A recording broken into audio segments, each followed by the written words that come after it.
We know that the fall is coming soon. We know that schools are going to be opening in some locations.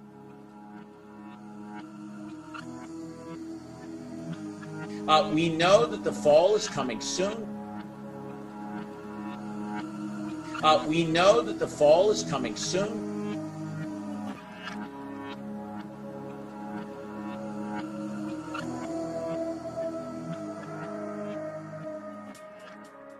So the reality is most students are not being taught information about LGBTQ people, history, and events in schools, and that includes sex education. DeKalb County parents are raising concerns tonight about a test given to middle school students. Yeah, the quiz included questions like, what is it called when a woman is attracted to a woman? It was given as part of a 6th grade lesson on sexual orientation and gender identity. Identity definition is part of the official curriculum with the DeKalb County School District.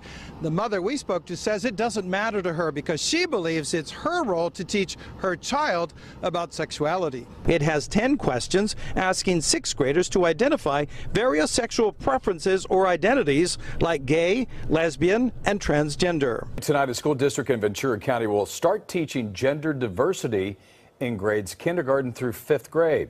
Educators say it's a way to create a safe environment for students. Yeah, but some parents are not happy with this new curriculum. The district says there are students here across the gender spectrum, including transgender students, and the board passed this in April. Well, tonight, some parents are not happy about it.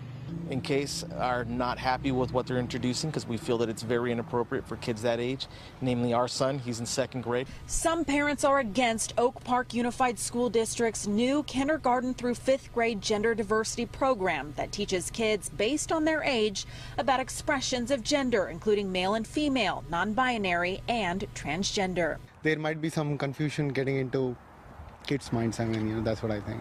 Public schools in Illinois will be required to teach students about the contributions of so-called LGBTQ people under a new law signed by Governor J.B. Pritzker. The new law, set to take effect in July of 2020, mandates history lessons taught in the state's public schools include a study of the roles and contributions of, quote, lesbian, gay, bisexual, and transgender people in Illinois and the rest of the U.S. The lessons must be taught to students before they complete the 8th grade. This is a mandate on grade schoolers to learn something that really, you'd expect to see in a graduate seminar at a liberal university, not something that is part of the basics of reading, writing, and arithmetic. Over this survey sent to young students, asking them personal questions about their gender identity, if they're transgender, and asking them to describe their sexual orientation. Tonight, hundreds of parents are sounding off, saying the questions are too personal and inappropriate. Some parents tell me terms like non-binary, gender fluid, and pansexual are all terms that are foreign concepts to students as young as 5th graders. But CMS says terms like these can help them to better assess the student climate. How do you describe your gender identity? Do you identify as transgender? Which best describes your sexual orientation? 5th grade, they're like, what is this, Mommy? Wondering why they're really asking those questions right now, especially with that grade. I feel like those questions should be saved for like junior high, high school, when they are a little bit more exposed to those kind of things. Parents say they did not know that students got a survey that asked their gender identity and sexual orientation. I know I only found out after I asked my child about it, and that's when he told me. It's the survey that's been given to middle and high school students, asking them how they describe their sexual identity and if they identify as transgender. In a major win for the LGBTQ community, the Supreme Court today ruled employers cannot discriminate based on sexuality. The conservative court ruled the Civil Rights Act of 1964 does protect gay, lesbian, and transgender workers. That might have changed things for a Mansfield teacher suspended 3 years ago after telling students she was engaged to a woman. It is not appropriate for teachers to promote the LGBTQ agenda.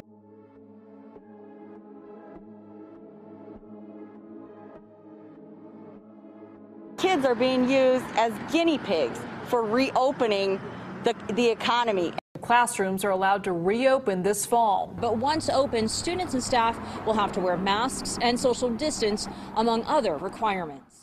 It seems confrontations like the one in this next story are happening more and more. A Chicago woman arrested after a man said she spit in his face because he took off his mask at Costco. And she happens to be a teacher. Officers say she rammed her cart into his, telling him to put it back on. He ignored her, so she yelled, quote, "I'm a school teacher and I have COVID-19. She then took off her mask and spit in his face, deputies say, leaving the store in her car back on June 16th. You know, the question is whether or not, for example, there could be some sort of emergency use authorization for some populations. Many people are very wary of the president pushing a vaccine in truly record time.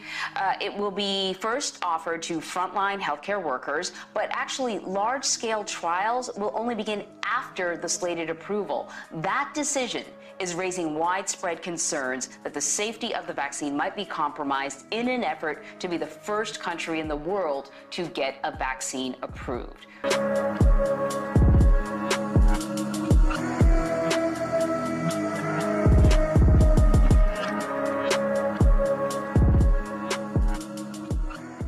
All right, the idea of what we used to think of as a normal life seems out of reach in the middle of a pandemic. Even with a vaccine, Dr. Theresa Tam has warned it could take years before physical distancing and all those mask rules can be relaxed. Well, around this time every year, preparations begin for the flu season. But as you're well aware, things are a lot different this year. Meg Terrell tells us that the vaccine makers are preparing for a record year. The four major makers of flu shots together say they plan to supply almost 200 million doses of vaccine to the U.S., up from about 170 million last season. This is about 15% more vaccine than we've ever produced before. Both the public and private demand for this upcoming season has been tremendous. Fewer than half of American adults and about 60% of kids typically get the flu shot each year.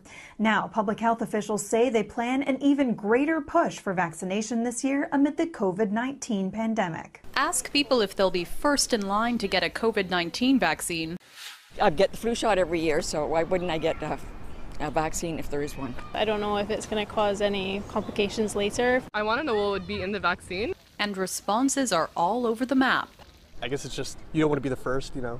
A new Angus Reid survey found half of Canadians say they'll get a COVID-19 vaccination as soon as it's available. But around a third of respondents want to wait a while. 14% say they don't want to get vaccinated at all. People need to widely accept it. And we know from other vaccines that there's a lot of discontent and fear. No, this is exactly the trial that we're going to tell us if the product is safe and effective. A large study that started, as you said, a week ago, and is progressing actually very, very nicely. Just to give you, for your viewers also, a sense of how things are working, we are going to vaccinate, to inject 30,000 people. 15,000 will receive the vaccine. 15,000 will receive placebo, basically saline. And no one will know if he received or she received the vaccine, not the patients that received it, not the doctors that they administered, not even us, because it's coded in a database that only a special committee has access. You know, it's great people are paying attention to vaccines in a way, but a lot of that's the, false data. We'll see as the vaccine comes out.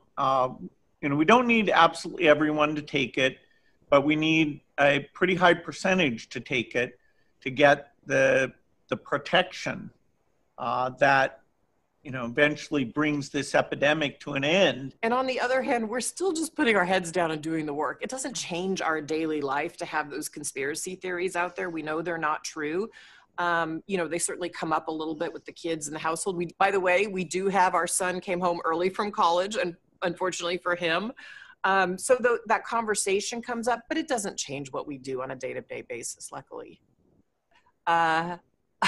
I know my husband is not vaccinating people and putting a microchip in their arm because that technology doesn't even exist, and he's never uttered the words out of his mouth. So, can the pandemic end without an effective vaccine? Ultimately, if you really want to put the nail in the coffin of an outbreak, you're going to need a vaccine. There are a number of vaccines that have already entered phase 3 trial. There's one from England that is doing one in Brazil and South Africa. There is one that we started here in the 27th of July with Moderna. Pfizer started on the 27th of July. There are other companies that are going to be starting in the next month or 2 or 3. So you're talking about 5 or 6 or more companies, each of which have started at different times. We don't know which one is going to be better than the other. And you know what I hope? I hope they're all equivalently good, because that's what we need. We need vaccines not only for the United States, we need vaccines for the whole world. Temperature checks, staggered schedules, and increased cleaning. Those are just a few of the guidelines. It is intended to be a roadmap for schools to safely reopen. Washington State Public Schools will open this fall for in-person instruction. There will be a mask requirement for all students and staff in a K-12 setting. Schools are also advised to check for signs of illness among all students and staff every day upon entry. A lot of educators are concerned with the new guidelines that the Texas Education Agency released to reopen schools in the fall. They say changes need to be made so schools don't become the next hotspot. We don't get what is going on in Texas. There's like blinders on about what's going on in terms of public health and then the science. They're still working on classrooms, but when the school year begins, every student and every teacher must wear a mask. Students will be given one mask and they'll get a mask break throughout the day. With the pandemic requiring many students to distance themselves from the classroom while still finding ways to learn, educators are being forced to get creative and reimagine education this year. The administration has worked around the clock to protect Americans from the coronavirus, but many challenges for children and families can be just as invisible as the virus and just as dangerous. As the start of the school year gets closer, I encourage parents, teachers, and school to teach children about the importance of CDC guidelines and to implement them when appropriate. So the CDC director noted that there would be additional guidance. The vice president noted that as well. But we're on the same page with Dr. Redfield, who has said, I don't want this guidance to be a reason for schools not to reopen. And he said that these were not meant to be prescriptions. They are guidelines. Ultimately, it's up to state and local governments as to what their guidelines look like. There are 47 states who have issued their own guidelines so far. And I would also note that the CDC recognizes in their guidelines that many of these things that they're recommending are not feasible, which is why they use the words not possible 18 times and not feasible 9 times. We want our schools to reopen. It's imperative for the health and well-being of the child. We want to reopen the schools. Everybody wants it. The moms want it, the dads want it, the kids want it. It's time to do it. We don't want people to make political statements or do it for political reasons. They think it's going to be good for them politically, so they keep the schools closed. Bill, I wanted to ask you about schooling, and not college, but primary schooling, and what you think of opening that up, given the fact that children don't seem to be infected. The idea they're opening up some of those younger age schools, I think that's not crazy, and we should all learn from that. I didn't know Norway was doing that in a randomized way. That'll be very, very helpful because I'd like to see schools reopened in September. And of all the things that's right on the line of will it be wise, will it not be wise, that's the one that I hope we figure out how to make it work. How can these children that are not vaccinated get into our schools? Under Texas law, all children are required to follow the state's vaccine requirements before going to school. Today, a handful of students on Long Island quarantined on campus for not getting vaccinations. This as required by a new state law. This was day one for stricter regulations at several schools that no longer allow religious exemptions for vaccines. But keeping the kids isolated in a room on campus doesn't seem much of a solution either. Throughout the state, we're talking about more than 26,000 students with religious exemptions, and in Suffolk County, nearly 2,800, all of them facing a deadline to start getting vaccinated. Today, we are declaring a public health emergency effective immediately.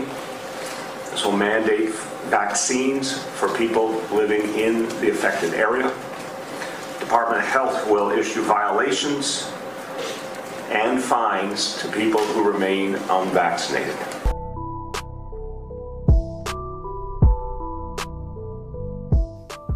Then there's Kimberly Adams, president of the Fairfax Education Association. She says a vaccination or a widely available treatment for COVID-19 is necessary before a full return to in-person instruction.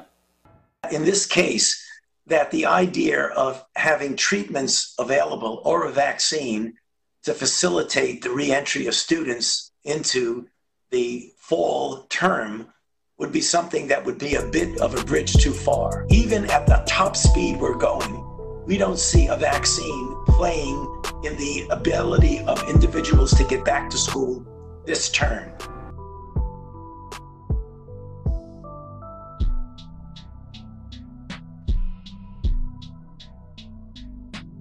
Well, when we have the vaccine, we have the military all lined up, and the military is going to be doing it in a very powerful manner.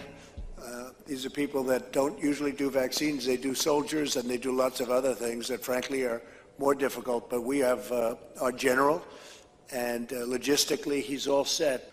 On vaccines, last week we announced a $2.1 billion partnership with Sanofi and GSX to purchase and produce 100 million doses of their coronavirus vaccine. We're balancing speed and safety, and we're on pace to have a vaccine available this year, maybe far in advance of the end of the year, and we're mass producing the most promising candidates in advance so that we're ready immediately upon approval. We have our military lined up. It's logistics. It's all about logistics. They deliver a lot of things, including soldiers, but now they'll be doing vaccine. Our general is all ready to go. We're engaged in the most rapid industrial mobilization by far since World War II. On therapeutics and vaccine, 3 vaccine candidates have now moved into phase 3 trials. This would be years ahead of schedule. We'll develop a vaccine. We're going to have it very soon, and we're ready to distribute it, and we've got the military ready. Logistics, it's called. And we'll end this pandemic, and we will rebuild the greatest economy in the history of the world.